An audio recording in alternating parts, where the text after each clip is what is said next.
I'd like to talk about a modulation device Ted Greene uses in his Musicians Institute talk as he's demonstrating Whiter Shade of Pale.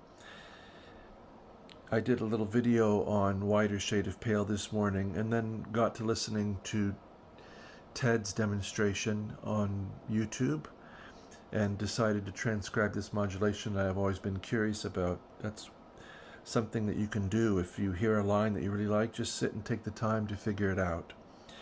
If you've not yet done so, I would appreciate it if you would subscribe to the channel if you're enjoying this kind of content. Like, share, leave a comment. And if you'd like to leave a tip for me, the PayPal information's in the description below. I would greatly appreciate it.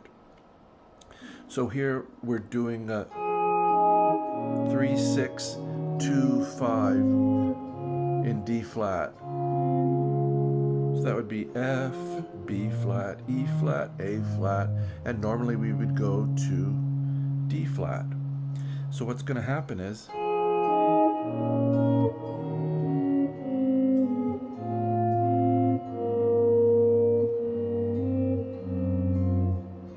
we're going to get to D flat, but we're going to get there through a rather circuitous route. So we have F minor, a 10th, that mighty interval, 8 and 9 of strings 5 and 2, and the minor 7 leading down to B flat minor.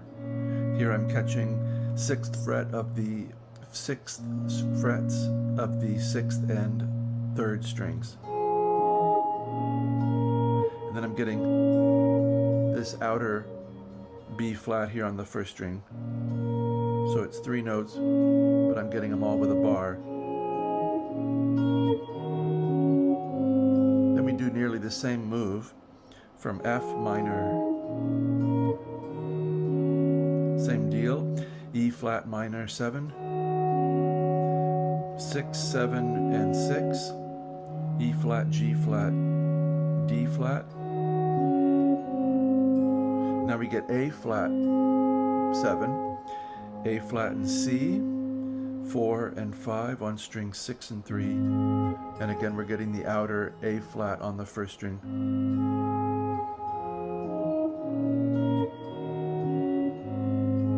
So our ear's all set up to go to D flat. As best as I can tell,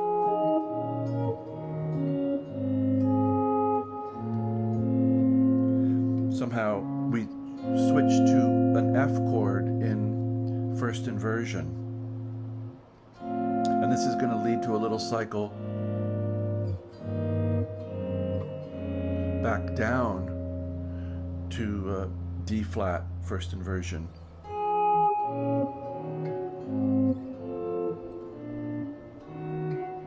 He's basically done that. It's gone from 3, 6, 2, 5, and then dominant or major back down. But it's a beautiful line motion. I've always wondered about it, so I sat and transcribed it today.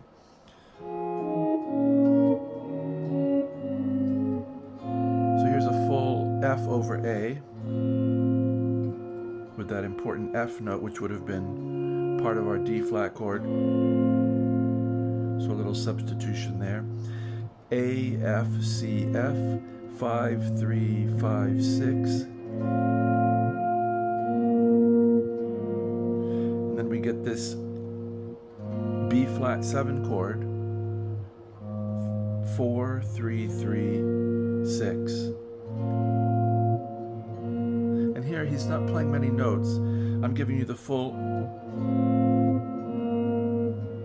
chord with the F here on the 4th string, but it kind of sounds more like this, where it's just A flat, B flat, and F. But so you know, this is a 3rd inversion B flat 7 chord, B flat over A flat. And then he's going to exploit that motion again. So this would be normally E flat over G, 1st inversion, it would be this, but he's leaving some voices out, so it's mostly just a bass note here, but it's meaning E flat major over G. 3 and 3 on strings 6 and 3.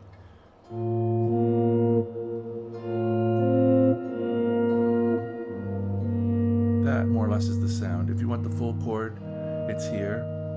Then we get, he just really hits 2 notes. G flat, C and F, which would be an A flat 7 chord in 3rd inversion. But he's doing this to get to a 1st inversion D flat major chord down here, as low as we can get it, at frets 1, 1, and 2. What do we have? We have F, A flat, D flat. So we eventually got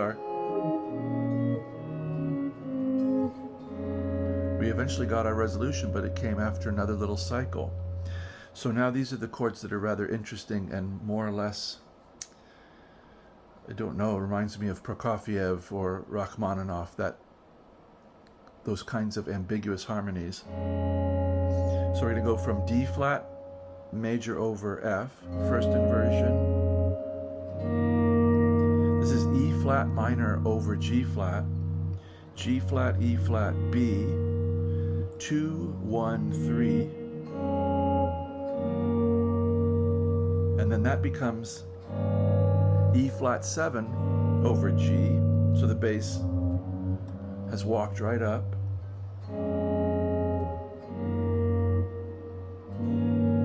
G, E flat, B flat, D flat, 3, 1, 3, 2. And now the really surprising thing, he does this on his solo records too a lot, these same kinds of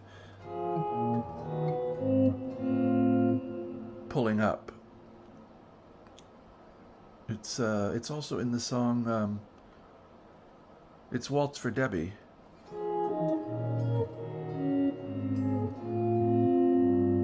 It's, yeah, I think it's in Bill Evans' Waltz for Debbie as well.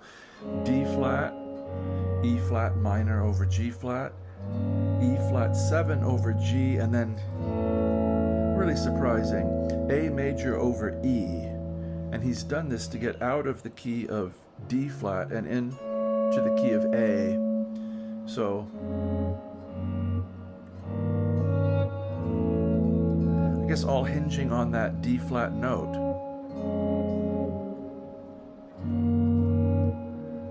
Yes. So D flat suddenly becomes C sharp there. It's an A triad, E, A, C sharp, 2, 2, 2 on strings 4, 3, 2 with an E, 6 in the bass. And he uses that.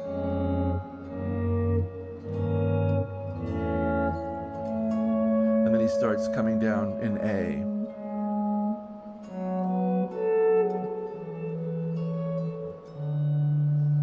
And carries on. So I hope this might be of interest. It's a nice modulation trick. I'll have to work with it myself and see what I can relate it to and maybe integrate it into something. But Ted was brilliant at having modulations that were really unexpected. I know he worked on them very hard. If you look on the lessons page at tedgreene.com, there's whole pages on modulation devices. I do hope this finds you very well, and I wish you, of course, a very good day.